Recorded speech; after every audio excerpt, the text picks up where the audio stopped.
Video शुरू करने से पहले आपको बता दें कि यदि अभी तक आपने हमारे चैनल को सब्सक्राइब नहीं किया है तो अभी कर लें और साथ में नोटिफिकेशन घंटी को भी दबाएं ताकि हमारी वीडियो सबसे पहले आप तक पहुंच सके। बंधुओं, त्याग ग्रहण सपना व्यवहारा, जो जागे सो सबसे न्यारा। निज धर्म कहता है जो जागता है न तो वह त्यागी होता है न वह भोगी होता है, वह तो सबसे न्यारा होता है। और इसीलिए उसको पहचानना थोड़ा मुश्किल होता है, क्योंकि वह भोगियों जैसा भी दिखाई पड़ता है, त्यागी जैसा भी दिखाई पड़ता है। वह दोनों नहीं होता और दोनों भी होता है। बंधुओं, त्यागी को पहचानना आसान है, भोगी को भी आप आसानी से पहचान सकते हो, लेकिन ज्ञानी को पहचानना यह बड़ा कठिन काम है। आप सिकंदर को पहचान लोगे, बुद्ध और महावीर को पहचान लोगे, लेकिन जनक को पहचानना थोड़ा कठिन हो जाएगा, क्योंकि जनक रहते तो आपकी दुनिया में हैं, अर्थात जिस दुनिया में सिकंदर हुआ उसी दुनिया में जनक हुए, और रहे भी बुद्ध और महावीर की धरती पर। लेकिन निज धर्म कहता है कि जनक को पहचानने के लिए थोड़ी गहरी आंख चाहिए। जनक का जीवन ना तो त्याग है और ना भोग है, बस साक्षी भाव है। भगवान कृष्ण और अर्जुन में जो संवाद हुआ उसे हम गीता कहते हैं, लेकिन अष्टावक्र और राजा जनक में जो संवाद हुआ वह महागीता कहलाता है। ना छोड़ना ना पकड़ना, ठीक से समझिए। आपने न तो कुछ छोड़ना है और ना ही कुछ पकड़ना है, बस देखने वाले हो जाओ। यदि छूटता है आपसे तो छूट जाए, पकड़ में आ जाए तो आ जाए, लेकिन अपने भीतर जो पकड़ने की आकांक्षा है, जो छोड़ने की आकांक्षा है, उसके प्रति जागना सीखो। इसीलिए कहा है निज धर्म ने, क्या कहा? त्याग ग्रहण सपना व्यवहारा, और जो जागे सो सबसे न्यारा। सबसे न्यारा हो जाता है। जनक से बड़ा कोई संत न तो हुआ और न ही होने की संभावनाएं हैं। बंधुओं, मिथिला के राजा जनक रहते तो अपने घर में थे, भरा पूरा परिवार था, साम्राज्य था, प्रजा थी, नौकर चाकर मंत्री सब कुछ था, लेकिन वे महल तो दूर अपने शरीर में भी नहीं रहते थे। इसीलिए उनको विदेह कहा गया है। बार बार आपसे कहता हूं, दूसरे की रोशनी आदमी को कभी सुखी नहीं कर सकती, क्योंकि दूसरों की रोशनी तो केवल बाहर तक सीमित है। कोई कितना भी प्रकाश करे वह आपके चारों तरफ फैल सकता है, लेकिन आपके भीतर प्रवेश नहीं कर सकता। आज महापर्व था गुरु पूर्व था, बड़ी पूर्णिमा थी, देव दिवाली थी आज, इसलिए आज आपको भीतर की तरफ ले जाना चाहता हूं, जहां आत्मा का प्रकाश है। ज्यादा नहीं कहता, एक दिन थोड़ा जागकर अपने जीवन को, अपनी दिनचर्या को देख लेना, गौर से देखना, आपको मालूम पड़ जाएगा कि ये आपका ही मन कितने रंग बदलता है। बंधुओं, जिंदगी के लिए सबसे महत्वपूर्ण चीज है भोजन। देखना, आप भोजन करते समय भी यह मन आपको कहां कहां भगाता है। बहुत बार तो पता ही नहीं चलता कि भोजन में क्या था, कैसा था, बस कर लिया। इतना ही नहीं, इससे आगे बढ़कर के देखो, ये मन नींद में भी चलता है, नए से नए सपने आपको दिखाता है, और सही कहता हूं कि नींद को भी ये ठीक ढंग से आने नहीं देता।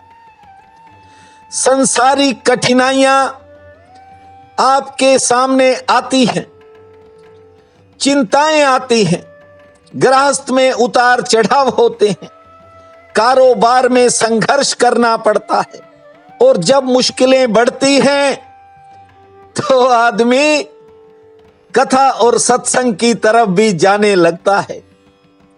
लेकिन ये मन है, ये वहां पर भी टिक कर बैठने नहीं देता। ये मेरा सौभाग्य है और आपका भी सौभाग्य है, जो निज धर्म की बातें, निज धर्म के सूत्र सुनते समय आप एक रस हो जाते हो, अपने साथ जीने लगते हो। इसी कारण आपको ये सूत्र अमृत की तरह लगते हैं। बंधुओं, ये संसार की छोटी छोटी चीजें ये तुच्छ हैं।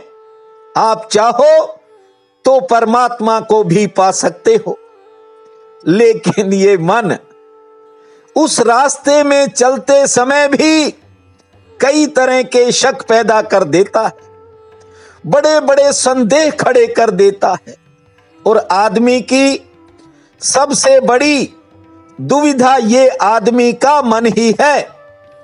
हर आदमी दुखी भी इसलिए है क्योंकि वह मन की बात को ही प्राथमिकता देता है, पहल देता है।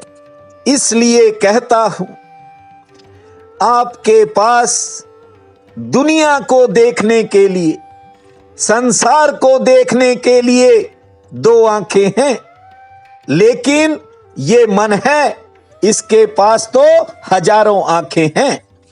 मान लिया किसी ढंग से, किसी कोशिश से, किसी प्रयास से आप एक नयन को बंद कर भी लोगे, जानते हो 10 और नयन खुल जाते हैं। आप अपने पैरों से चलकर जितनी दूरी 100 साल में तय करोगे, जितनी दूरी 100 साल में तय करोगे, उसे मन एक पल में तय कर सकता है। निज धर्म कहता है, जब तक आदमी अपने ठीक प्रश्न को नहीं समझ पाएगा, तब तक ये जो भटकाव चलता है ये जारी रहेगा। आदमी के भीतर ठीक प्रश्न बन जाने को ही निज धर्म कहते हैं। गलत प्रश्न 1000 तरह के होते हैं, किंतु ठीक प्रश्न तो एक ही होता है।